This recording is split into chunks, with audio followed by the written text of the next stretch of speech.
E aqui no Rio Grande do Sul, o nosso estado é o estado com o maior número de barragens do Brasil. Vocês sabiam?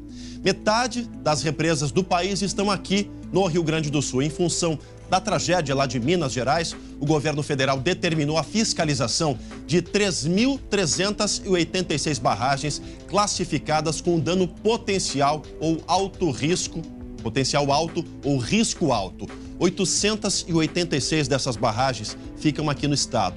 2 apresentam risco de rompimento de acordo com a Agência Nacional de Águas, pois o Ministério Público Federal destacou uma terceira barragem aqui em Viamão, bem do ladinho de Porto Alegre, que também apresenta alto risco de se romper. A reportagem é do André Rosseto.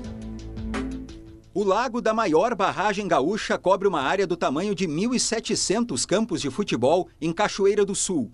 A estrutura tem pouco mais de 2 quilômetros de extensão. O reservatório de Capané não tem rejeitos e serve para irrigar plantações de arroz. A barragem, construída há 70 anos, tem um histórico de problemas, como infiltrações, por exemplo. No final de 2018, um estudo feito a pedido do Instituto Rio Grandense do Arroz identificou falhas na estabilidade da estrutura. O administrador já reduziu a capacidade do reservatório para evitar acidentes. 90% do nível da barragem é sempre bem abaixo dos 8. Ela termina a irrigação com 4 metros, 5 metros. E aí, a todo o período de inverno, ela fica nesse nível bem baixo. Um outro problema aqui em Capané é a falta de um vertedouro. O equipamento controla o nível de água e evita que ela passe por cima da barragem, que tem 7 metros de largura. Esse é justamente um dos maiores perigos quando há excesso de chuva. A ideia é de se fazer um projeto técnico para se construir um vertedouro e que aí dá mais segurança para a barragem. O IRGA se reuniu nesta terça-feira com o Comitê da Bacia Hidrográfica do Baixo Jacuí. Um dos projetos é fazer um novo estudo e criar o plano de segurança da barragem de Capané. Esse investimento que tem 70 anos já proporcionou tantas coisas boas para o desenvolvimento da região, nós temos que garantir que ele siga, cumprindo as suas funções sociais e econômicas. A barragem de Santa Bárbara, em Pelotas, também apresenta risco de rompimento. Mantida pelo Serviço Autônomo de Saneamento, ela controla cheias e abastece a cidade. De acordo com a Prefeitura, a manutenção está em dia. Uma barragem que tem 50 anos e está dentro de uma zona urbana, então ela sempre tem um elevado risco por conta disso. Mas eu repito, nós estamos fazendo todas as manutenções, nós temos uma equipe de manutenção na barragem. Das 24.000 barragens do país, 10.000 estão no Rio Grande do Sul. Esta, em Viamão, fica em um assentamento do MST, mas é de responsabilidade do Instituto Nacional de Reforma Agrária. A estrutura não está no relatório da ANA, mas preocupa o Ministério Público Estadual e já foi alvo de inquérito. E olha, hoje pela manhã, a equipe da repórter Bruna Osterman esteve no assentamento lá de Viamão, onde fica a represa.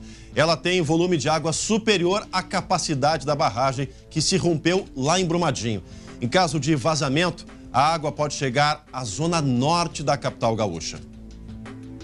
Em Viamão, essa barragem de água feita de terra e pedra desperta o temor de órgãos de fiscalização desde 2014. Ela tem um volume de 18 milhões de metros cúbicos de água, que é superior, inclusive, ao volume que transbordou na barragem de Brumadinho. E é uma barragem que, em ela rompendo eventualmente, ela pode ocasionar um grande dano não só ao meio ambiente, mas a vidas também humanas, tendo um potencial para atingir a zona norte da cidade de Porto Alegre, inclusive.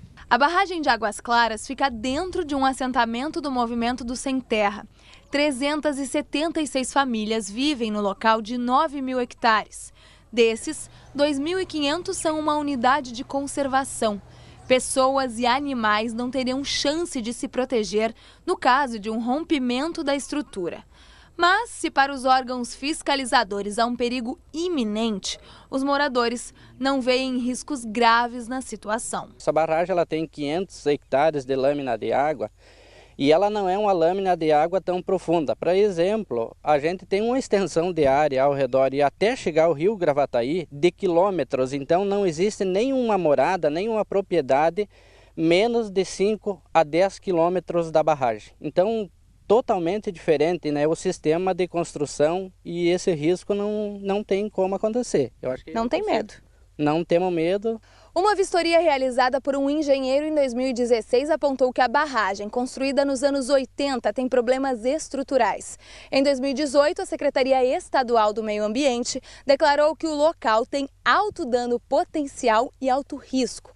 Os órgãos de fiscalização exigem que o Instituto Nacional da Reforma Agrária realize melhorias e obras. Para este agrônomo do Instituto Rio-Grandense do Arroz, os procuradores, o INCRA e a comunidade que vive e trabalha na região deveriam se reunir para identificarem juntos quais problemas persistem. Sabemos nós, aqui, por conhecer a área, que várias obras de reforma e manutenção das estruturas já foram realizadas.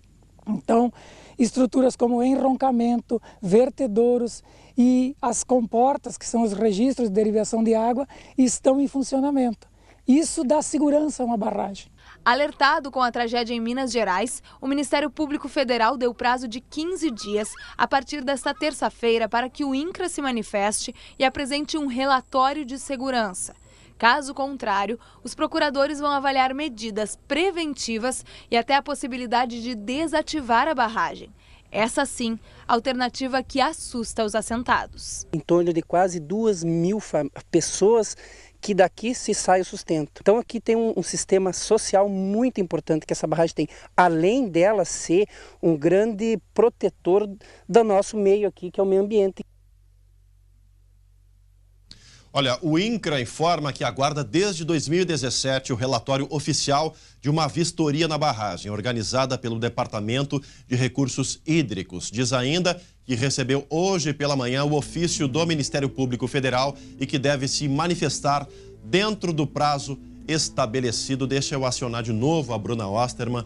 Os assentados tentam minimizar o risco porque precisam sobreviver das águas da barragem. Agora, que o Ministério Público Federal e o próprio MP estadual alertam, é um risco muito grande, né, Bruna? Exatamente, Emali. Na verdade, eu senti um certo impasse acontecendo ali em Viamão, porque ao mesmo tempo que os assentados e até um agrônomo do IRGA, que é o Instituto Rio-Grandense do Arroz, disseram que não existe todo esse risco, até por ser uma barragem completamente diferente de Brumadinho. Essa barragem, ela é de terra e pedra, assim, só para finalizar, mas ela é basicamente feita de terra. Brumadinho, ela é feita com o próprio rejeito que ela segura, que a barreira segurava, né? Isso. Então, assim, eles mostraram que também, como é água, não seria tão devastador quanto o Brumadinho, que é rejeito de minério. Mas todos esses assuntos que com certeza gera muita dúvida, talvez até um pânico no pessoal, né, que mora próximo a essas áreas de barragens, a gente vai abordar no nosso Facebook do SBT-RS. A gente vai conversar com você sobre essa barragem de Viamão, sobre a barragem de Cachoeira do Sul, sobre a barragem que fica lá na região sul do estado também. Porque com certeza tem muita gente em casa que está preocupado e 2 barragens em Minas já aconteceu esse rompimento, né, Mariana e Brumadinho, então é óbvio que esse é um momento de muita atenção e atenção de todos. E atenção de todos, tá certo. Daqui a pouquinho, então, a Bruna vai conversar com o pessoal. Acessa aí facebook.com/SBTRS Oficial. Vá lá, dê a sua sugestão, enfim, uma denúncia, algo que faça contribuir para que a sociedade consiga compreender, né, essa questão importante que é das barragens aqui no Rio Grande do Sul, o estado que mais tem barragens no país.